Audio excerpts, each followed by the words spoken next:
माँ बाप का सम्मान जैसे सूखे में ठंडी सी जान, जिनके आशीर्वाद से चलता जहान, उन्हीं को समझ लिया गया आज अनजान। प्यारे साथियों, आज की यह कहानी केवल एक घर, एक बहू या एक बेटे की नहीं है।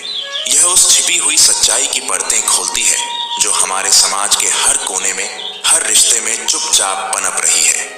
यह कहानी है सम्मान, विश्वास और उस सच्चे रिश्ते की जिसे अक्सर लोग बोझ समझ बैठते हैं। हम सभी कहते हैं कि माता पिता भगवान का रूप होते हैं, लेकिन जब वही भगवान बुढ़ापे में सहारे के मोहताज हो जाते हैं तो कुछ लोगों की आंखों पर स्वार्थ और दिखावे की पट्टी बंध जाती है।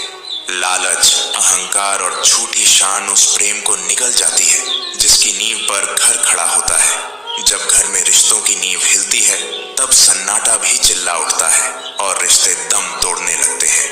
तो आइए प्यारे साथियों, इस भावनात्मक यात्रा में हमारे साथ चलिए और महसूस कीजिए कि इंसानियत क्या होती है और बुढ़ापे में माँ बाप का साथ क्यों सबसे बड़ा धर्म होता है।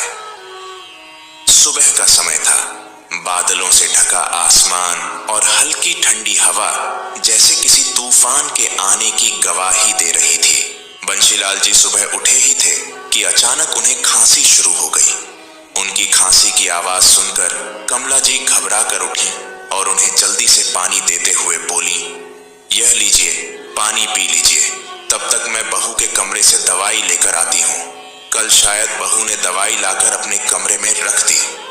कहते हुए कमला जी जल्दी से बहू के कमरे के पास आईं और बाहर से आवाज लगाते हुए बोली, अरे रूपाली बेटा, तुम्हारे बाबूजी की दवाई खत्म हो गई है। तुम कल लेकर आई थी ना, मुझे दे दो बेटा, उन्हें बहुत तेज खांसी आ रही है। सास की आवाज सुनकर रूपाली झुंझलाते हुए उठी और बोली, अरे माँ जी, हर समय कुछ ना कुछ चाहिए होता है आपको, कभी चैन से नहीं सोने देती। मैं कोई दवाई नहीं लेकर आई, अब जाइए यहाँ से। गुस्से में बोलकर रूपाली फिर से सो गई। बहू की बात सुनकर कमला जी बहुत आहत हुई। उन्होंने गहरी सांस ली और चाय बनाने रसोई की तरफ बढ़ गई। कांपते हाथों से अदरक वाली चाय बनाकर कमला जी कमरे में आ गई और बंशीलाल जी को चाय देते हुए बोली, यह लीजिए जी, अदरक वाली चाय बनाई है, इससे आपकी खांसी में आराम मिलेगा। बंशीलाल जी समझ रहे थे कि कमला जी दिन रात ताने और उपेक्षा सह रही हैं, लेकिन वह भी कुछ नहीं कर सकते थे। दोपहर के 2 बज गए, लेकिन अभी तक बंशीलाल जी और कमला जी सुबह से भूखे बैठे थे।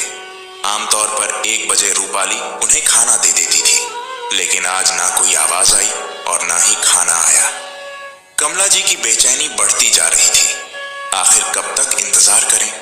बंशीलाल जी की तबीयत पहले ही ठीक नहीं थी और भूख से उनका शरीर कमजोर हो रहा था। कमला जी ने हिम्मत जुटाकर बहू रूपाली से पूछ ही लिया, बेटा, आज खाना नहीं दिया तुमने? बहुत समय हो गया, तेरे बाबूजी को बहुत भूख लगी है। तो रूपाली ने झुंझलाते हुए कहा, अरे माँ जी, जब खुद कुछ कर नहीं सकते तो कम से कम सब्र रखना सीख लीजिए। यह घर है, कोई होटल नहीं कि जब मन किया खाना तैयार मिले। और खुद भी कुछ कर लिया करो, मैं तुम्हारी कोई नौकरानी नहीं हूं। बहू की बात सुनकर कमला जी की आंखें भर आईं। उन्होंने नम्र स्वर में कहा, बेटा, अगर तुम्हें मेरा रसोई में काम करना पसंद नहीं है तो मैं क्या करूं? और रही बात तुम्हारे बाबूजी की, तो इस उम्र में भी अब क्या वह काम करेंगे? तो रूपाली व्यंग्य से हंसते हुए बोली, अरे, मैं यह थोड़ी कह रही हूं कि कहीं नौकरी करने भेज दूं, घर में छोटे मोटे काम तो कर ही सकते हैं। कमला जी चुपचाप रूपाली की बात सुन रही थी। उनको पता था अगर वह कुछ भी बोलेंगी तो बहू आज खाना नहीं देगी, इसलिए वह चुपचाप अपने कमरे में लौट आई। बंशीलाल जी ने उनकी ओर देखा तो उनके आंखों में भी वही दर्द और बेबसी थी। कुछ देर बाद रूपाली कमरे में आई और बिना कुछ कहे रात की बची हुई सब्जी और बासी चावल की थाली उनके सामने लाकर रख दी। तो कमला जी और बंशीलाल जी ने एक दूसरे की ओर देखा। उनकी आंखों में नमी तैर आई। उन्होंने चुपचाप वो ठंडा और बासी खाना खाया जिसमें ना स्वाद था और ना ही सम्मान।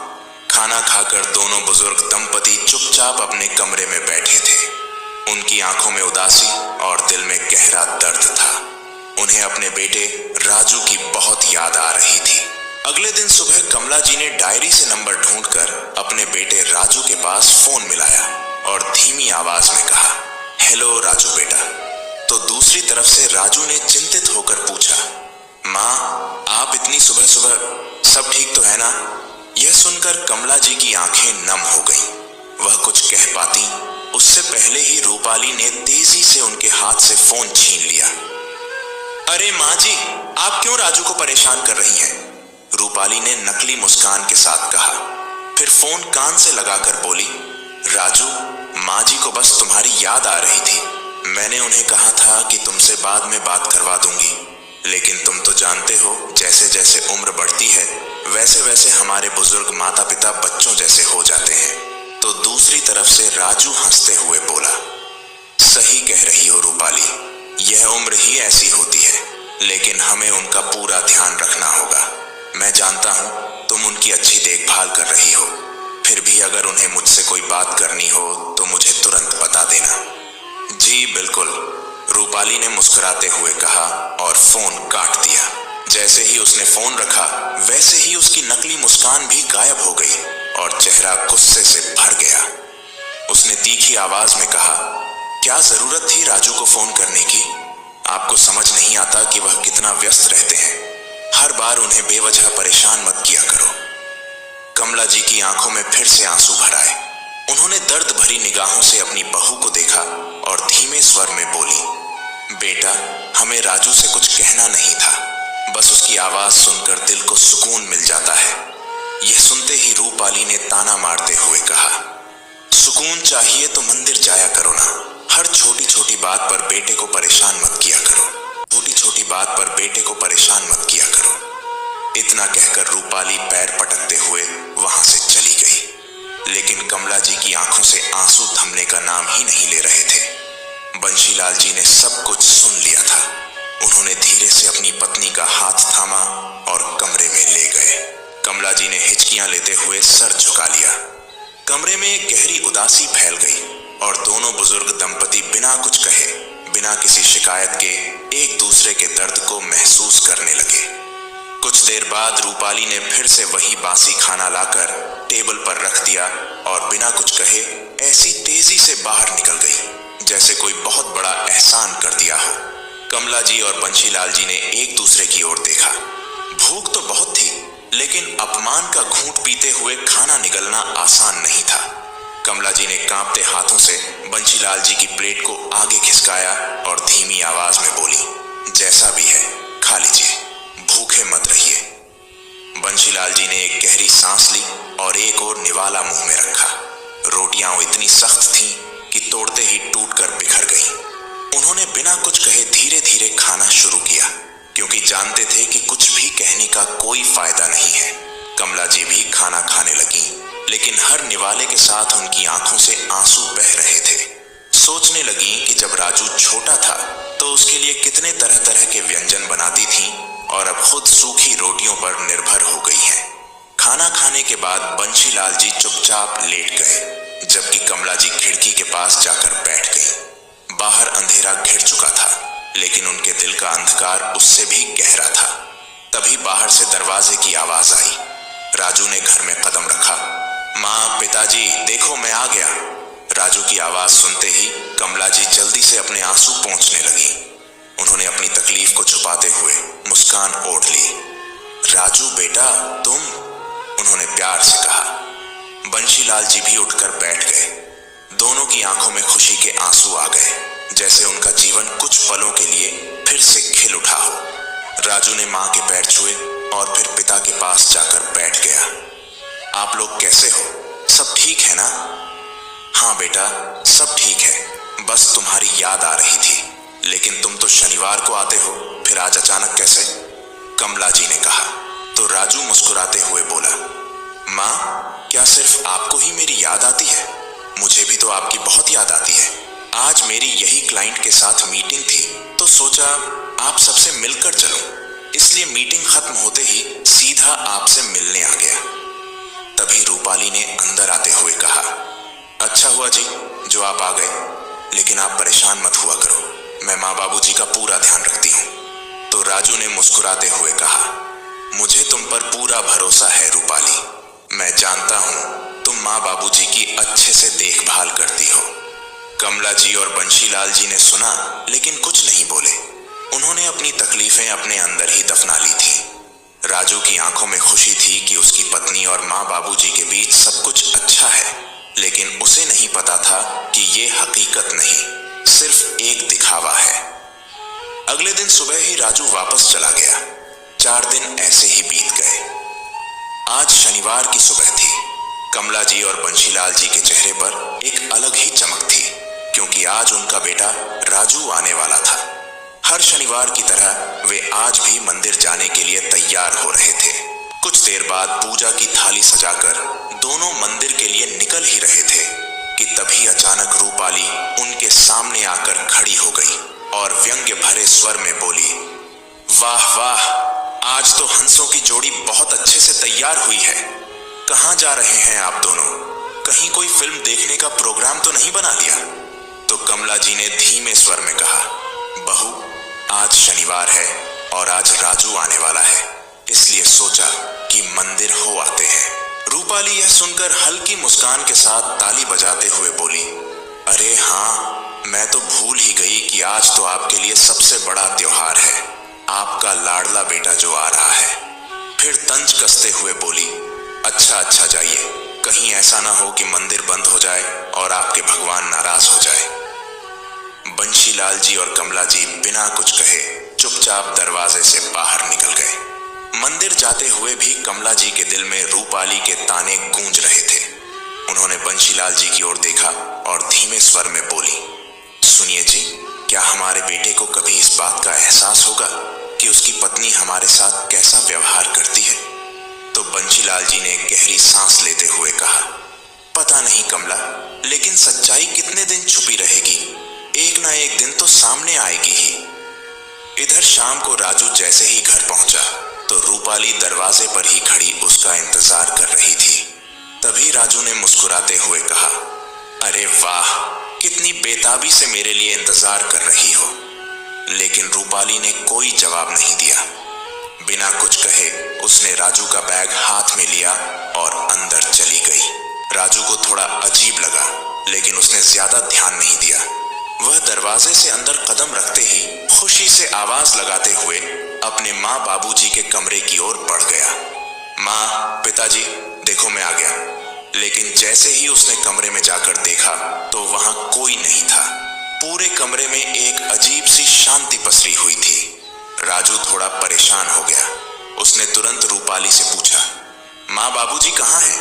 मैं हमेशा आता हूं तो वह मुझे दरवाजे पर ही मिलते हैं, आज दिखाई क्यों नहीं दे रहे? तो रूपाली अपने चेहरे पर हल्की उदासी लाते हुए बोली, अरे वह दोनों मंदिर गए हैं, सुबह से ही जाने की जिद कर रहे थे। I am a cool watch, so don't just watch me bro. मुझे गूगल सर्च पे ढूंढो। सुबह से ही जाने की जिद कर रहे थे। यह सुन राजू हैरानी से बोला, इस वक्त? लेकिन माँ बाबूजी तो हमेशा सुबह मंदिर जाते थे, फिर आज शाम को क्यों गए? तो रूपाली झट से बोल पड़ी, क्या करूं राजू, ये लोग अब कुछ भी करने लगे हैं। सुबह भी गए थे और अभी भी चले गए। मैंने बहुत कहा कि रुक जाइए, लेकिन माने ही नहीं। राजू कुछ सोचने लगा, फिर हल्की मुस्कान के साथ बोला, अच्छा कोई बात नहीं, मैं तो वैसे भी उनके आने का इंतजार कर सकता हूँ। तुम चाय बना दो, तब तक मैं थोड़ा फ्रेश हो जाता हूँ। तो रूपाली ने मुस्कुराते हुए कहा, हाँ बिल्कुल, तुम बैठो, मैं अभी चाय बनाकर लाती हूँ। वह रसोई की तरफ चली गई, लेकिन उसके चेहरे पर एक अलग ही संतोष था, जैसे उसने एक बार फिर राजू को सच्चाई से दूर रखने में कामयाबी हासिल कर ली थी। लेकिन रात के 8 बजे के बाद भी जब बंशीलाल जी और कमला जी नहीं आए तो राजू के दिल की बेचैनी बढ़ने लगी। रात के 8:30 तक तो मंदिर बंद हो जाता है, लेकिन माँ बाबूजी अभी तक क्यों नहीं आए? राजू ने सोफे पर बैठे बैठे घड़ी की तरफ देखा और फिर तुरंत रूपाली से पूछा, रूपाली, माँ बाबूजी ने आने में बहुत देर कर दी। तुमने अच्छे से सुना तो था ना कि वह मंदिर का ही कहकर गए थे? तो रूपाली अंदर ही अंदर तो बहुत खुश हो रही थी, लेकिन चेहरे पर चिंता का नाटक करते हुए बोली, अरे आप भी कमाल करते हैं जी, मैं कोई बच्ची हूं क्या जो भूल जाऊंगी? उन्होंने मुझे मंदिर जाने के लिए ही कहा था। अरे रूपाली, अगर मंदिर ही गए थे तो अब तक आए क्यों नहीं? उन्हें पता था ना कि आज मैं आने वाला हूं, फिर भी इतनी देर कर दी। कहीं कुछ हुआ तो नहीं? राजू ने चिंतित होते हुए कहा। तो रूपाली बोली, हो सकता है वह किसी जान पहचान वाले से बातों में लग गए हों। आपको तो पता है, माँ जी जहां जाती हैं किसी न किसी से बात करने लग जाती हैं। तो राजू मन ही मन बड़बड़ाने लगा कि आखिर माँ बाबूजी गए कहाँ। उसका धैर्य जवाब देने लगा था। वह तुरंत उठा और गुस्से में अपनी बाइक की चाबी उठाते हुए रूपाली से कहा, रूपाली, मैं मंदिर जा रहा हूं। कहकर उसने अपनी बाइक स्टार्ट की और तेज रफ्तार से मंदिर की ओर निकल गया। रूपाली ने दरवाजे पर खड़ी होकर उसे जाते हुए देखा और मन ही मन मुस्कुराई। जाओ राजू, जितना ढूंढना है ढूंढ लो, लेकिन माँ बाबूजी तुम्हें कहीं नहीं मिलेंगे, उसने खुद से कहा। इधर राजू तेज रफ्तार से बाइक चलाते हुए मंदिर पहुंचा, लेकिन वहां जाकर देखा तो मंदिर के बड़े बड़े दरवाजे बंद हो चुके थे। पूरे मंदिर परिसर में शांति थी। मंदिर के आसपास की दुकानें भी बंद हो चुकी थीं। एक फूल माला बेचने वाली फूलों की टोकरी समेट रही थी। राजू घबराते हुए इधर उधर देखने लगा, लेकिन उसके माँ बाबूजी कहीं नजर नहीं आ रहे थे। उसने जल्दी से फूल बेचने वाली महिला के पास जाकर पूछा, माताजी, आपने एक बुजुर्ग दंपति को यहाँ देखा था क्या? मेरे माँ बाबूजी मंदिर आए थे, लेकिन अभी तक घर नहीं लौटे। तो फूल वाली महिला ने हैरानी से राजू को देखा और फिर सिर हिलाते हुए बोली, बेटा, यहाँ तो दिन भर लोग आते जाते रहते हैं, मैं कैसे पहचान सकती हूँ कि कौन आया था और कौन नहीं? राजू का दिल डूबने लगा। अब क्या करूं? उसको ऐसे चिंतित होते देखकर पास की एक दुकानदार जो अपनी दुकान समेट रहा था, राजू के पास आकर पूछा, क्या हुआ भाई साहब, कोई परेशानी है? तो राजू ने तुरंत अपनी जेब से फोन निकाला और माँ बाबूजी की तस्वीर दिखाते हुए बोला, भाई साहब, यह मेरे माँ बाबूजी हैं। वह मंदिर आए थे, लेकिन अब तक घर नहीं लौटे। आपने इन्हें यहाँ कहीं देखा है क्या? तो दुकानदार ने ध्यान से फोटो देखी, फिर कुछ सोचते हुए बोला, हाँ, इनको तो मैंने आज सुबह ही देखा था। राजू का दिल जोर से धड़कने लगा। उसने अधीर होकर पूछा, कहाँ देखा था? क्या पक्का कह सकते हैं कि यह वही थे? तो दुकानदार ने सिर हिलाया, हाँ भाई, मैं पक्का कह सकता हूँ, लेकिन मैंने इन्हें शाम को नहीं, बस सुबह ही देखा था। अब राजू का दिल तेजी से धड़कने लगा। माँ बाबूजी के बिना इतने घंटे बीत चुके थे। अब बस और इंतजार नहीं कर सकता, उसने खुद से कहा और तुरंत बाइक घुमाई और सीधा पुलिस स्टेशन की ओर निकल पड़ा। थाने में पहुंचते ही राजू ने ड्यूटी पर मौजूद अधिकारी से कहा, साहब, मेरे माँ बाबूजी सुबह से लापता हैं। वह मंदिर गए थे, लेकिन अब तक घर नहीं लौटे। तो इंस्पेक्टर ने एक गहरी नजर से राजू को देखा और पूछा, आपका नाम? राजू, और मेरे माँ बाबूजी का नाम बंशीलाल और कमला है। राजू ने जल्दी से अपने फोन से उनकी तस्वीरें दिखाते हुए कहा। तो इंस्पेक्टर ने शिकायत दर्ज करते हुए कहा, देखिए, आप चिंता मत कीजिए, अगर कोई जानकारी मिलती है तो हम आपको तुरंत बताएंगे। राजू की आंखों में आंसू भर आए, लेकिन उसने खुद को संभाला और पुलिस से आश्वासन मिलने के बाद भारी मन से घर की ओर निकल पड़ा। घंटी बजाने से पहले ही दरवाजा खुल गया। सामने ही रूपाली खड़ी थी। उसने राजू को चिंतित नजरों से देखा और पूछा, इतनी देर क्यों लग गई और माँ बाबूजी कहाँ हैं? तो राजू की आंखों से आंसू छलक पड़े। रूपाली उसके चेहरे के भाव देखकर चौंक गई। आप रो क्यों रहे हैं? कुछ बोलिए ना, आखिर वह गए कहाँ हैं? तो राजू ने लड़खड़ाती आवाज में कहा, माँ बाबूजी का कुछ पता नहीं चला, वह कहीं नहीं मिले। तो रूपाली चिंतित होने का नाटक करते हुए बोली, हे भगवान, यह क्या कह रहे हो आप? कहीं कुछ गलत तो नहीं हो गया? तो राजू ने कुछ नहीं कहा और चुपचाप जाकर लेट गया। रात का अंधेरा गहरा चुका था, लेकिन राजू की आंखों में नींद का नामो निशान नहीं था। उसके आंखों के आगे बार बार माँ बाबूजी की तस्वीर घूम रही थी। कहाँ होंगे वह? क्या वह सुरक्षित है? वह बिस्तर पर करवट बदलता रहा, पर बेचैनी कम नहीं हुई। पिछली वार्तालाप की यादें उसकी आंखों में तैरने लगी। बेटा, अब तो यहीं कोई नौकरी देख ले, हम तेरे बिना नहीं रह सकते। बाबूजी की यह बात अभी उसके कानों में गूंज रही थी। उसकी आंखों से आंसू बह निकले। हे भगवान, मेरे माँ बाबूजी को सही सलामत लौटा दो। इधर रूपाली करवट बदलकर सो रही थी, जैसे उसे कोई फर्क ही नहीं पड़ रहा हो। सुबह की पहली किरण के साथ ही राजू के दिमाग में आया कि कहीं माँ बाबूजी मुकेश काका के घर तो नहीं गए हैं। वह बिना समय गंवाए कपड़े बदलकर बाहर निकला। जैसे ही उसने बाइक स्टार्ट की तो अंदर से रूपाली की आवाज आई, इतनी सुबह कहाँ जा रहे हो? कम से कम चाय तो पी लो।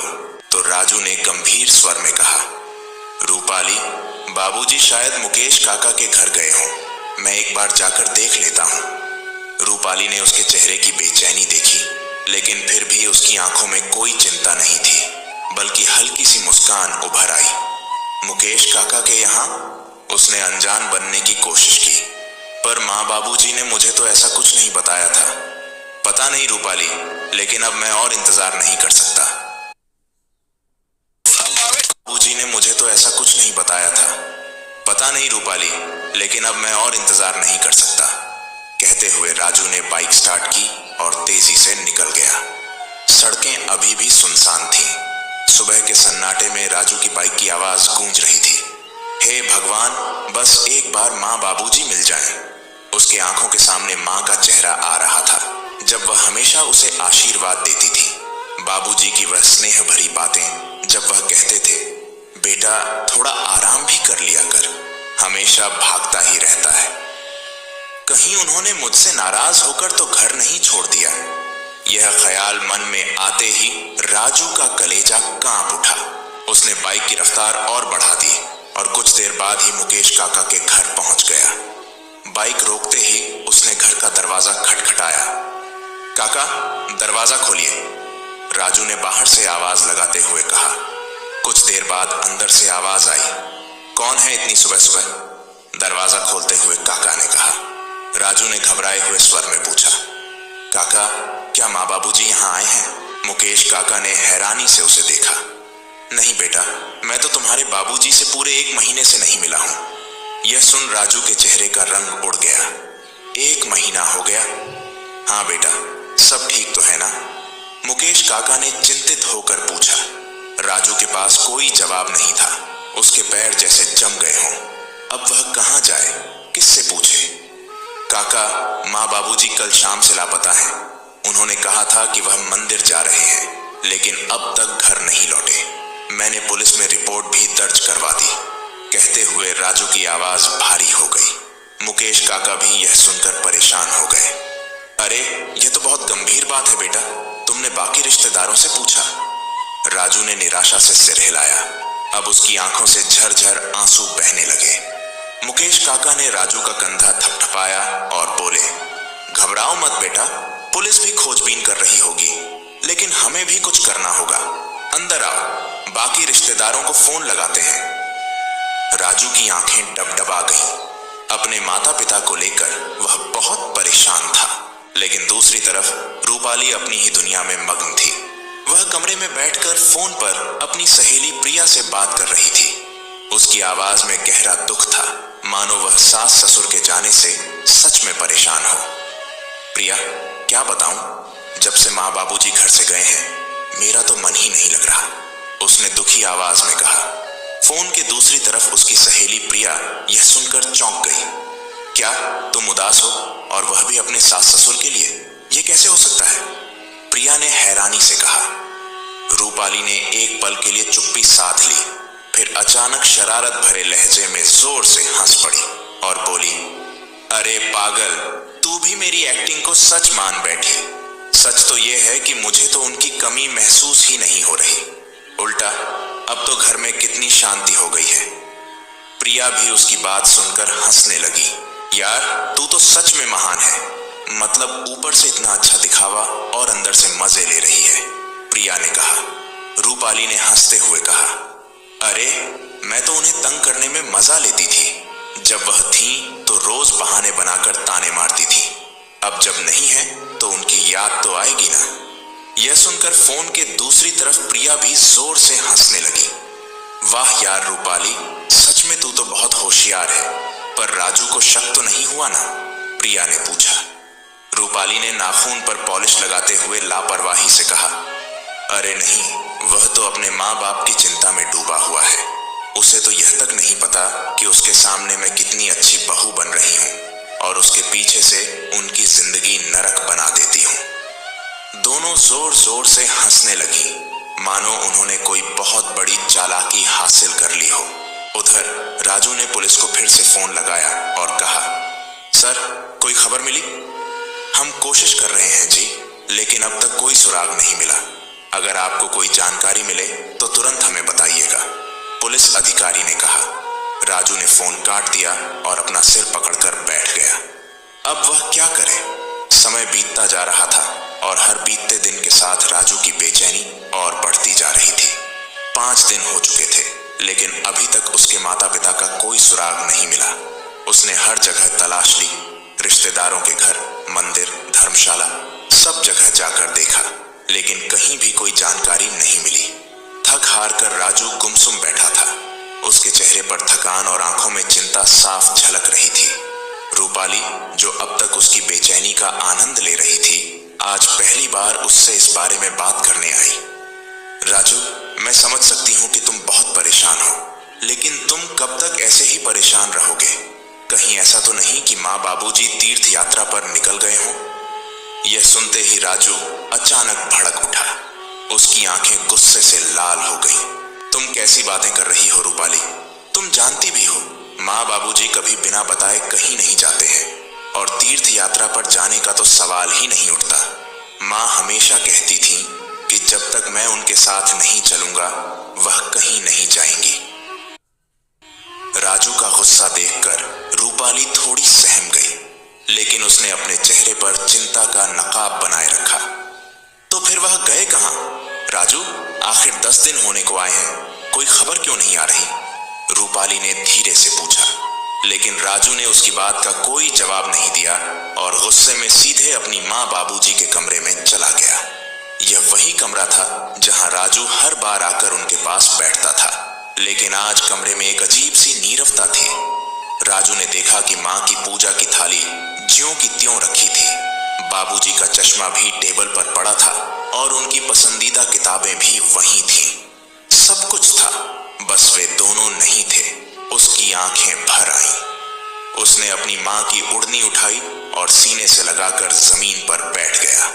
तभी लिविंग रूम में रखे लैंडलाइन की घंटी बजी। घंटी लगातार बज रही थी तो राजू ने अनमने ढंग से उठकर फोन उठाया।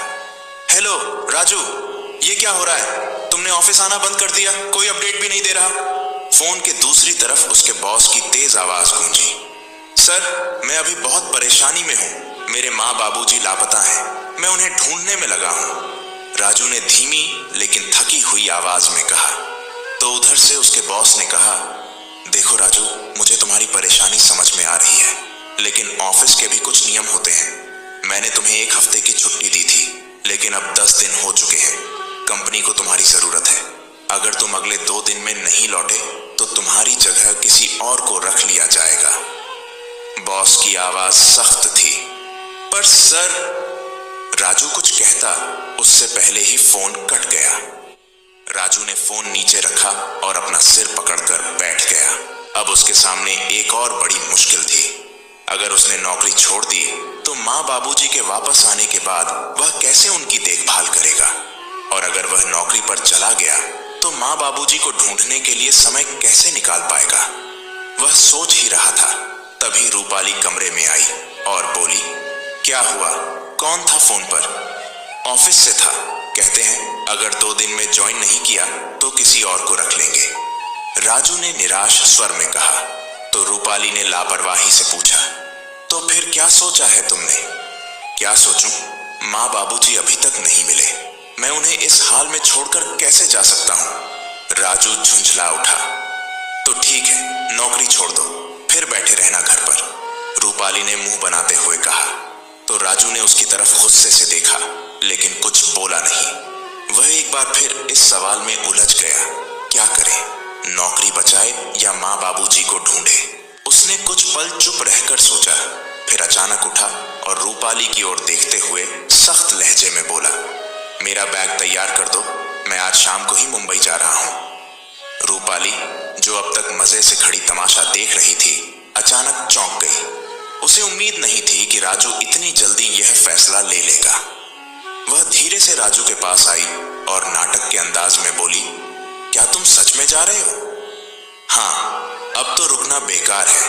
पुलिस भी कुछ नहीं कर पा रही और ऑफिस से भी लगातार कॉल आ रहे हैं। अगर मैंने नौकरी छोड़ दी तो आगे माँ बाबूजी के आने के बाद भी उन्हें अच्छे से रख नहीं पाऊंगा। कम से कम नौकरी तो बची रहे, राजू ने ठंडी आवाज में कहा। तो रूपाली ने तुरंत एक नकली उदासी का मुखौटा पहन लिया और बोली, पर राजू, क्या तुम्हें सच में लगता है कि माँ बाबूजी अब लौट कर आएंगे? क्या मतलब है तुम्हारा? राजू ने चौंक कर कहा। तो रूपाली बोली, मतलब इतना समय हो गया है, अगर उन्हें लौटना होता तो अब तक आ चुके होते। राजू ने गहरी सांस ली और बोला, मैं कोई बेवकूफ नहीं हूं रूपाली। माँ बाबूजी कभी हमें छोड़कर कहीं नहीं जाएंगे। कुछ न कुछ जरूर हुआ है, लेकिन जब तक मैं सच का पता नहीं लगा लेता, चैन से नहीं बैठूंगा। कहते हुए वह अलमारी की तरफ बढ़ गया और खुद ही अपना बैग पैक करने लगा। तभी रूपाली उसके पास आई और चिंता भरे स्वर में बोली, राजू, अगर तुम मुंबई जा रहे हो तो मुझे भी अपने साथ ले चलो। अब मेरा यहाँ क्या काम है? राजू ने कहा, यह तुम कैसी बातें कर रही हो रूपाली? अगर माँ बाबूजी लौट आए तो कम से कम तुम तो यहाँ रहो, ताकि उन्हें लगे कि उनका कोई अपना अभी भी इस घर में है। यह सुन रूपाली के चेहरे की मुस्कान एक पल में गायब हो गई। उसे लगा था कि राजू उसे अपने साथ ले जाएगा, जिससे वह पूरी तरह आजाद हो जाएगी। उसने खुद को संभालते हुए कहा, पर राजू, तुम भी तो जानते हो कि माँ बाबूजी के बिना इस घर में रहना कितना मुश्किल होगा। मैं अकेले कैसे रहूंगी? तो राजू उसकी आंखों में देखकर बोला, रूपाली, अगर तुम सच में माँ बाबूजी की चिंता कर रही हो तो तुम्हें समझना चाहिए कि तुम्हारा यहाँ रहना कितना जरूरी है। जब भी वे आएंगे तो सबसे पहले तुम ही को देखेंगे, और अगर तुम नहीं मिली तो उनकी तकलीफ और बढ़ जाएगी। रूपाली अंदर ही अंदर झुंझला गई, लेकिन बाहर से उसने सहमति जताने का नाटक करते हुए कहा, ठीक है राजू, तुम कह रहे हो तो मैं रुक जाती हूँ, पर तुम जल्दी वापस आना। तो राजू ने हाँ में सिर हिलाते हुए कहा, ठीक है, मैं जल्दी लौटने की कोशिश करूंगा, लेकिन अगर माँ बाबूजी लौट आए तो तुरंत मुझे फोन करके बता देना। बोलकर राजू अपना बैग उठाकर दरवाजे की ओर बढ़ गया। उसके जाते ही रूपाली के चेहरे पर अलग ही खुशी दौड़ गई। वह मन ही मन बुदबुदाई, अब राजू चला गया और अब मुझे कोई रोकने टोकने वाला नहीं रहेगा। आखिरकार अब इस घर पर मेरा ही राज होगा।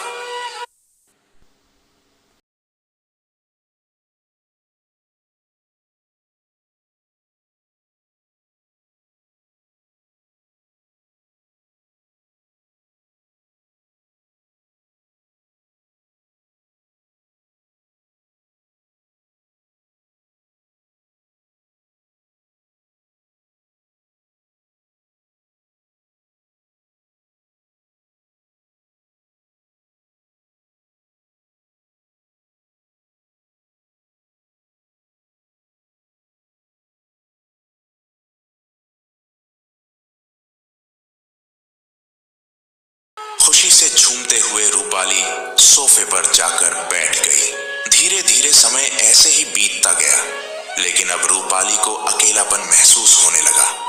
पहले जो समय वह अपने सास ससुर को ताने देने, गुस्सा करने और उन्हें परेशान करने में लगाती थी, अब वही समय काटे नहीं कटता था। एक दिन उसकी सहेली प्रिया का फोन आया। अरे, क्यों उदास लग रही है? लगता है राजू तुझसे दूर रहने लगा है। तो रूपाली थोड़ी दुखी आवाज में बोली, उदास नहीं हूं, बस अकेलापन महसूस हो रहा है। तो प्रिया हंसते हुए बोली, अकेले रहने की आदत डाल ली या फिर किसी नए दोस्त का इंतजाम कर लिया? यह सुनकर रूपाली थोड़ा झुंझला गई और बोली, चुप कर प्रिया, वैसे भी राजू तो सिर्फ पैसे भेजने तक ही सीमित रह गया है। अब न प्यार भरी बातें करता है और न ही मेरी फिक्र करता है। तो प्रिया, रूपाली को छेड़ते हुए बोली। पहले तो तू सास ससुर को दूर करने के लिए परेशान रहती थी, अब खुद ही अकेली पड़ गई। तो रूपाली के पास आज उसकी बात का कोई जवाब नहीं था। उधर राजू का भी मुंबई में मन नहीं लग रहा था।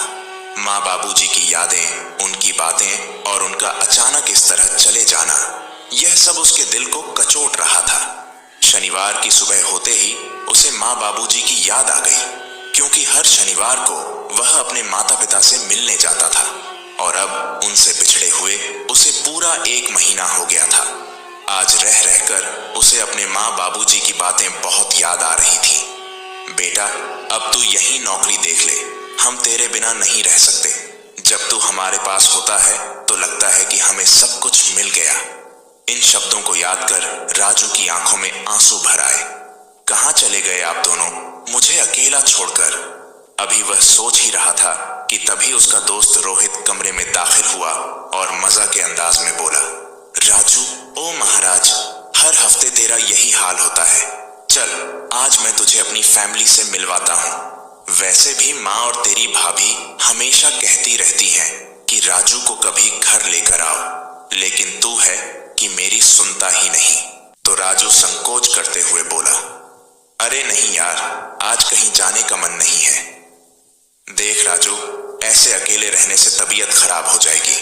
हफ्ते भर ऑफिस, फिर छुट्टी के दिन भी अकेले पड़े रहना, यह कोई जिंदगी है? चलना, दिल को थोड़ा सुकून मिलेगा। राजू का मन तो नहीं था, लेकिन जब रोहित ने माँ का नाम लिया तो उसे कमला जी की याद आ गई। वही प्यार, वही अपनापन। उसने एक गहरी सांस ली और बोला, अच्छा बाबा, चल रहा हूं। तो रोहित हंसते हुए बोला, बस अब तू देख मेरी माँ तेरा कितना ख्याल रखती है। रोहित के घर पहुंचते ही रोहित की माँ ने दरवाजा खोला और राजू को देखकर मुस्कुराई। अरे वाह, तो ये है वह राजू जिसके हम कब से राह देख रहे थे। बेटा, बहुत सुना है तेरे बारे में, आओ अंदर आओ। रोहित की माँ को देखकर राजू अपनी माँ को याद कर रहा था। रोहित की माँ ने प्यार से कहा, बेटा, तू हमें बिल्कुल भी अजनबी मत समझ, यह घर तेरा ही है। यह सुनकर राजू की आंखों में हल्की सी नमी आ गई। उसने खुद को संभाला और कहा, जी आंटी, बहुत अच्छा लगा आप सबसे मिलकर। तभी रोहित की पत्नी मंजू मजा के अंदाज में बोली, यह लीजिए राजू जी, चाय पी लीजिए। हमारे घर की चाय का स्वाद ऐसा होगा कि बार बार आने का मन करेगा। तो सब हंस पड़े, लेकिन राजू के चेहरे पर उदासी झलक रही थी। सभी चाय नाश्ता करने लगे। तभी रोहित का छोटा भाई अनिल दरवाजे से अंदर आया। उसने मुस्कुराते हुए कहा, नमस्ते राजू भैया, कैसे हैं आप? रोहित भैया आपकी बहुत तारीफ करते हैं। तो राजू हल्की मुस्कान के साथ बोला, यह तो इसकी आदत है, हर किसी की तारीफ करने बैठ जाता है। तभी रोहित ने मजाक में कहा, और नहीं तो क्या, आखिर दोस्ती निभाने का भी कोई तरीका तो होना चाहिए। यह सुनकर सब ठहाके लगाकर हंसने लगे। घर में इतना खुशनुमा माहौल देखकर राजू को अपने घर की याद आ गई कि कभी उसके घर में भी ऐसे ही खुशी का माहौल होता था। अचानक उसकी आंखें भर आईं। उसने जल्दी से अपनी नजर झुका ली ताकि कोई देख न ले, लेकिन यह बात रोहित की मां से छिपी नहीं रही। उन्होंने राजू के कंधे पर हाथ रखा और प्यार से बोली, बेटा, सब ठीक तो है ना? तो राजू ने जबरदस्ती मुस्कुराने की कोशिश की और बोला, हाँ आंटी जी, सब ठीक है, बस माँ बाबूजी की याद आ गई थी। यह सुन रोहित की माँ का दिल पिघल गया। उन्होंने कहा, बेटा, माँ बाप की जगह कोई नहीं ले सकता, लेकिन अगर कभी भी तुम्हें माँ के प्यार की जरूरत महसूस हो तो मुझे याद कर लेना। मेरा घर हमेशा तुम्हारे लिए खुला है। राजू की आंखों में फिर से आंसू आ गए। उसने धीरे से कहा, धन्यवाद आंटी जी। रोहित और उसकी पत्नी मंजू एक दूसरे को देख रहे थे। वे समझ चुके थे कि राजू के मन में बहुत दर्द छिपा है जो वह किसी से बताना नहीं चाहता, लेकिन आज वह इस घर के खुशनुमा माहौल में थोड़ी देर के लिए अपने दुख को भूल पाया था। बातों का सिलसिला जारी था।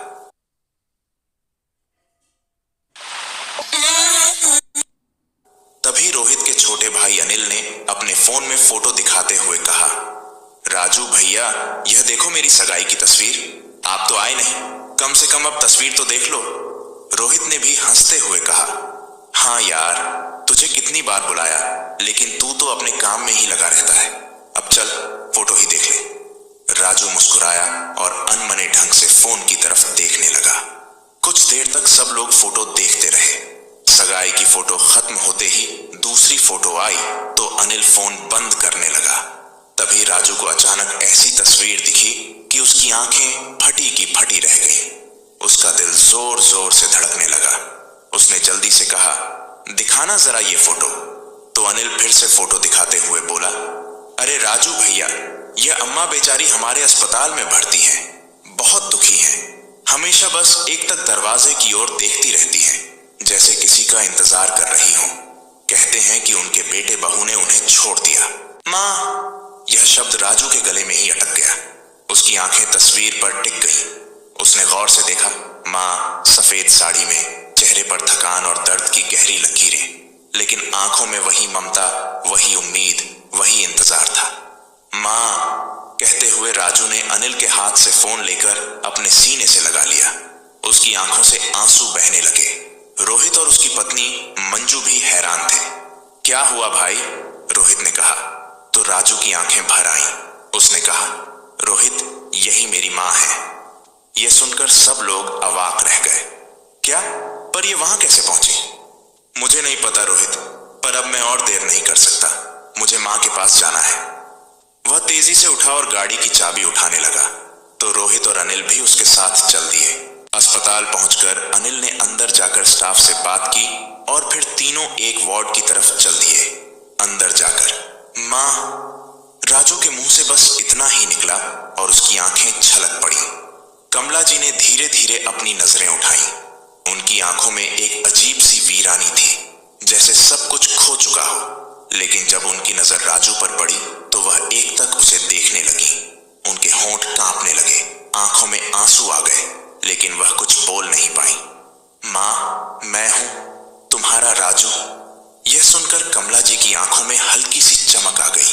तभी डॉक्टर ने आकर कहा, इन्हें यहां लाए हुए करीब 2 महीने होने को आए हैं। कोई मिलने नहीं आता। बस एक महिला इन्हें यह कहकर छोड़ गई थी कि ये मानसिक रूप से ठीक नहीं है। झूठ, मेरी माँ बिल्कुल सही है, राजू गुस्से से चिल्लाया। तो डॉक्टर ने शांत स्वर में कहा, देखिए, हम किसी पर आरोप नहीं लगाते, लेकिन यहां आने से पहले इन्हें किसी बड़े मानसिक आघात से गुजरना पड़ा था। आप इन्हें ले जा सकते हैं, लेकिन इनका इलाज जरूरी है। राजू की आंखों से आंसू बह रहे थे। वह डॉक्टर की बातें सुन रहा था, लेकिन उसे समझ नहीं आ रहा था कि आखिर उसकी माँ यहां तक कैसे पहुंची। उसकी आंखें लगातार माँ के चेहरे पर टिकी थीं, जो उसे पहचान तो रही थी, लेकिन फिर भी अजनबियों की तरह व्यवहार कर रही थी। तभी अचानक उसके दिमाग में एक सवाल बिजली की तरह कौंधा, अगर माँ यहां है तो बाबूजी कहाँ हैं? राजू ने तुरंत डॉक्टर से सवाल किया, डॉक्टर, जब माँ को यहाँ लाया गया था तब क्या उनके साथ कोई और बुजुर्ग व्यक्ति भी था? तो डॉक्टर ने सिर हिलाते हुए कहा, नहीं, इन्हें अकेले ही यहाँ लाया गया था। राजू के पैरों तले जमीन खिसक गई। माँ इस हालत में थी और बाबूजी का कोई अता पता नहीं था। अनिल ने तुरंत राजू से बाबूजी की फोटो लेकर अपने दूसरे अस्पताल के संपर्कों में भेज दी और उसे आश्वासन दिया, भैया, आप चिंता मत करो, मैं जहां जहां जानता हूं वहां वहां पता करूंगा। अगर बाबूजी कहीं भी किसी अस्पताल में भर्ती होंगे तो मुझे जरूर खबर मिल जाएगी। राजू की आंखों में आंसू भर आए। उसने रोहित की ओर देखा और कहा, रोहित, मैंने कभी सोचा भी नहीं था कि मेरे माँ बाबूजी के साथ ऐसा होगा। मेरी माँ को ऐसे ही छोड़ दिया और बाबूजी का अब तक कोई ठिकाना नहीं। रोहित ने उसे संभालते हुए कहा, भाई, तू हिम्मत रख। देख, माँ मिल गई ना तो बाबूजी भी मिल जाएंगे। हमें बस थोड़ा और धैर्य रखना होगा। अनिल ने फोन उठाया और तुरंत अपने अस्पताल के कुछ पुराने साथियों से संपर्क करना शुरू किया। राजू की आंखें दरवाजे की ओर टिकी थीं, जैसे कोई उसे आकर बताएगा कि उसके बाबूजी सही सलामत हैं। तभी अनिल के फोन की घंटी बजी। उसने जल्दी से फोन उठाया तो उधर से किसी ने बताया, यह आदमी कुछ दिन पहले हमारे अस्पताल में भर्ती था। तो अनिल ने फोन काट दिया और तुरंत राजू, उसकी माँ और अपने भाई रोहित को लेकर उस अस्पताल की ओर निकल गया। वहां जाकर अनिल ने रिसेप्शन पर बैठे एक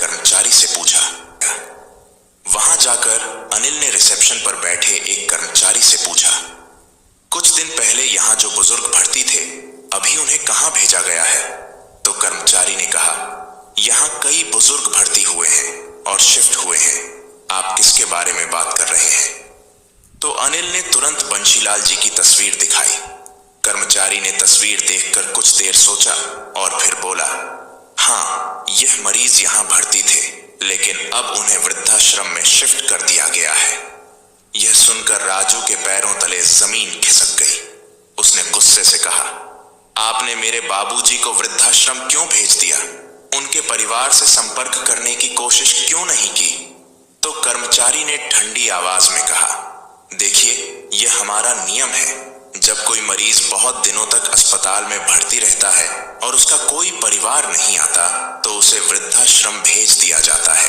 राजू के सब्र का बांध टूट गया। उसकी आंखों में आंसू बहने लगे। बाबूजी को अकेले वहां कैसे भेज दिया?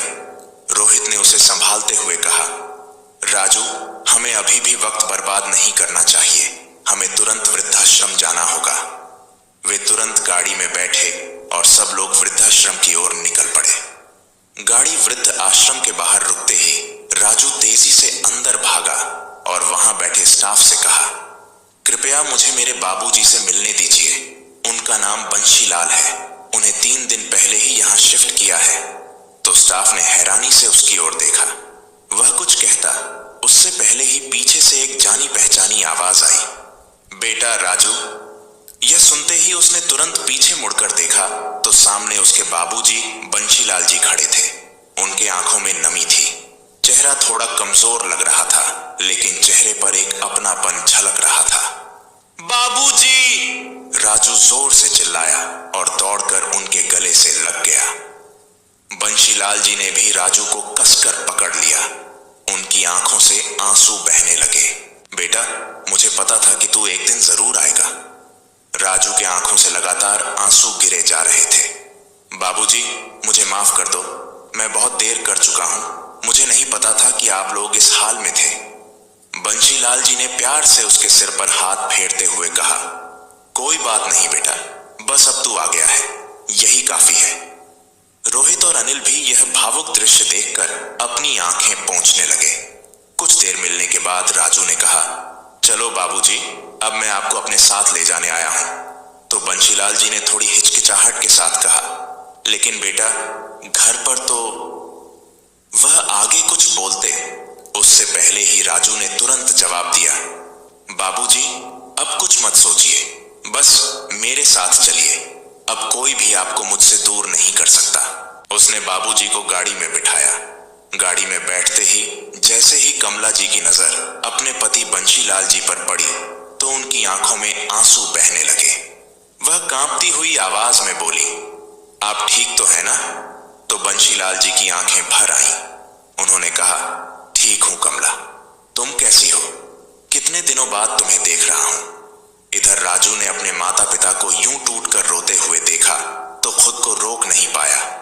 उसने दोनों को गले से लगा लिया और दृढ़ता से कहा, माँ, बाबूजी, अब मैं आप दोनों को कभी अकेला नहीं छोड़ूंगा और रूपाली ने जो आपके साथ किया है उसे उसकी सजा जरूर मिलेगी। तभी रोहित ने राजू के कंधे पर हाथ रखते हुए कहा, राजू, अब सबसे ज्यादा जरूरी बात यह है कि सबसे पहले अंकल आंटी को अच्छे से डॉक्टर को दिखाओ। रूपाली के साथ क्या करना है वह बाद में सोचना। रोहित की बात सुनकर कमला जी बोली, बेटा, अब हमें किसी अस्पताल की नहीं, हमारे बेटे के साथ की जरूरत है। यही हमारे लिए सबसे बड़ी दवाई है। तभी राजू ने रूपाली को फोन लगाया तो रूपाली ने फोन उठाते ही कहा, राजू, सब ठीक तो है ना? तुमने इतने दिनों बाद फोन किया। राजू की आवाज गूंजती हुई आई, रूपाली, मैं माँ बाबूजी को लेकर आ रहा हूं। क्या? रूपाली के हाथ से फोन छूटकर नीचे गिर गया। उसके पैरों तले जमीन खिसक गई। उसने फिर से फोन उठाया और घबराती हुई आवाज में खुद को संभालते हुए बोली, माँ, बाबूजी, वह कहाँ मिले तुम्हें? राजू गुस्से को काबू में रखते हुए बोला, यह सवाल तुम मुझसे पूछ रही हो? बहुत जल्दी तुम्हें सब पता चल जाएगा। इतना कहकर राजू ने फोन रख दिया तो रूपाली के हाथ पांव कांपने लगे। अब क्या होगा? राजू ने सब पता कर लिया। माँ बाबूजी को भी वापस ला रहा है। यह सोच सोचकर ही उसकी सांसें फूलने लगी। मैंने यह क्या कर दिया? अगर मैं जरा सा धैर्य रखती, थोड़ा प्यार दिखाती तो सब कुछ ठीक हो सकता था, लेकिन नहीं, मैं तो सिर्फ अपने बारे में ही सोचती रही। आज उसे अचानक वह दिन याद आने लगा जब उसके सास ससुर मंदिर गए थे। उसे अच्छी तरह याद था कि उसने कैसे मंदिर पहुंचकर उनसे कहा था, माँ बाबूजी, मैं आपको लेने आई हूं, चलिए गाड़ी में बैठिए। कमला जी और बंशीलाल जी उसे गाड़ी के पास देखकर चौंक गए थे। बंशीलाल जी ने हैरानी से पूछा, अरे रूपाली, तुम यहाँ? राजू ने भेजा है क्या? तो रूपाली ने मीठी मुस्कान के साथ झूठ बोलते हुए कहा था, हाँ बाबूजी, राजू ने ही भेजा है। आपकी तबीयत ठीक नहीं है ना, इसलिए आपको दवाई दिलाने के लिए भेजा है। We climb to create. We fall to create. Because we don't just dream, we like to subscribe to goals. Money goals. 35 million YouTube fam goals. 37 million. YouTube Shorts for goals. Upload now. Brighten up, birthday girl. But how? My skin feels so dull. You need some pink magic. Dot & Key 10% niacinamide serum. Brightens skin from the first use. Dot & Key. कमला जी को कुछ अजीब तो लगा था, लेकिन फिर सोचा, चलो अच्छा है, दवाई तो लेनी ही है। इसलिए वे दोनों गाड़ी में बैठ गए। कुछ देर बाद रूपाली उन्हें एक मानसिक अस्पताल में ले गई। वहां पहुंचकर उसने अस्पताल के स्टाफ को रिश्वत देते हुए कहा, आप बस इन्हें भर्ती कर लीजिए, पैसे की चिंता मत कीजिए। डॉक्टर और स्टाफ ने भी बिना ज्यादा सवाल के कमला जी को ले जाकर महिला वार्ड में भर्ती कर लिया। लेकिन जब बंशीलाल जी को वहां रखने की बारी आई तो उन्होंने मना कर दिया कि आप इन्हें दूसरे अस्पताल में भर्ती करा दीजिए, दोनों को हम एक साथ नहीं रख सकते। तो रूपाली थोड़ी घबरा गई, लेकिन उसने पास ही के दूसरे अस्पताल में संपर्क किया और वहीं बंशीलाल जी को भर्ती करवा दिया। वहां भी पैसों के लालच में आकर डॉक्टर ने बिना ज्यादा छानबीन किए बंशीलाल जी को भर्ती कर लिया। इस तरह रूपाली ने अपने सास ससुर को उनके ही बेटे से दूर कर दिया, यह सोचकर कि अब ये कभी वापस नहीं आएंगे। लेकिन उसे क्या पता था कि उसकी यह साजिश एक दिन उजागर हो जाएगी। इधर राजू अपनी माँ और बाबूजी को लेकर घर की ओर निकल पड़ा, लेकिन जैसे ही वे लोग घर पहुंचे तो रूपाली उनका पहले से ही इंतजार कर रही थी। दरवाजे पर पहुंचते ही रूपाली अपने सास ससुर के पैरों में गिरकर रोने लगी। माँ, बाबूजी, मुझे माफ कर दीजिए, मुझसे बहुत बड़ी गलती हो गई। मैं लालच और अहंकार में इतनी अंधी हो गई थी कि मैंने यह भी नहीं सोचा कि आप लोग भी मेरे माता पिता जैसे हैं। यह सुनकर राजू ने गुस्से से रूपाली की ओर देखा और एक जोरदार तमाचा उसके गाल पर जड़ते हुए कहा, चुपचाप मेरे घर से निकल जाओ, इससे पहले कि मैं पुलिस को बुलाऊं। अब यह रोने का क्या फायदा? जब तुमने माँ बाबूजी को धोखे से मानसिक अस्पताल में भर्ती करवाया तब तो तुम्हें यह रोना नहीं आया। तो रूपाली ने गिड़गिड़ाते हुए कहा, प्लीज राजू, मैं अपनी गलती मानती हूँ, मुझे एक मौका और दे दो। बंशीलाल जी और कमला जी एक दूसरे की ओर देखने लगे। वे कभी भी किसी को दुख नहीं देना चाहते थे, लेकिन जिस तरह से रूपाली ने उनके साथ छल किया, उसे माफ करना इतना आसान भी नहीं था। लेकिन फिर भी कमला जी ने कांपती आवाज में कहा, बेटा, कोई बात नहीं, बहू को माफ कर दो, इसे अपनी गलती का एहसास हो गया है। नहीं माँ, तू एक माँ है, इसलिए इसे माफ कर सकती है, लेकिन मैं इसे जिंदगी भर माफ नहीं करूंगा। इसने मेरी आंखों पर पट्टी बांध दी थी, जो मैं इसकी करतूतें नहीं समझ पाया, लेकिन अब मेरी जिंदगी में इसकी कोई जगह नहीं है। मेरे लिए अब यह मर चुकी है। यह सुनकर रूपाली के आंखों से आंसू बहने लगे। वह बंशीलाल जी और कमला जी की तरफ देखने लगी कि शायद वे उसे माफ कर दें। वह उनकी तरफ आगे बढ़ ही रही थी कि तभी राजू ने गुस्से से कहा, रूपाली, इससे पहले कि मैं तुम्हें बेइज्जत करके घर से निकालूं, चुपचाप मेरे घर से निकल जाओ। तो रूपाली कुछ नहीं बोल पाई और चुपचाप पश्चाताप के आंसू बहाती हुई वहां से बाहर निकल गई और राजू वहीं रहकर अपने माँ बाबूजी की देखभाल करने लगा। प्यारे साथियों, यह कहानी एक अत्यंत मार्मिक और शिक्षाप्रद संदेश देती है कि माता पिता का अपमान और उनकी उपेक्षा कभी भी क्षमा योग्य नहीं होती। रूपाली ने अपने लालच, अहंकार और स्वार्थ की अंधी दौड़ में यह भूल गई कि जिन सास ससुर को उसने त्याग दिया वे केवल बुजुर्ग नहीं थे, बल्कि उसी छांव के समान थे जिसने जीवन में उसे सम्मान, सुरक्षा और परिवार का एहसास दिया था।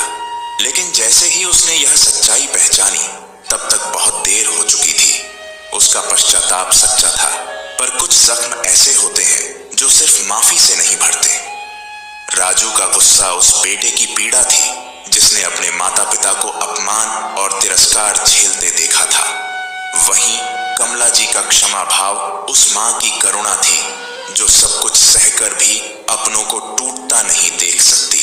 यह कहानी हमें यह सिखाती है कि रिश्तों की नींव प्रेम, सम्मान और विश्वास पर टिकी होती है। जब इनका गला किसी भी लालच या घमंड से घोंटा जाता है तो न केवल रिश्ते बिखरते हैं, बल्कि जीवन की सबसे बड़ी पूंजी विश्वास और सम्मान भी खो जाते हैं।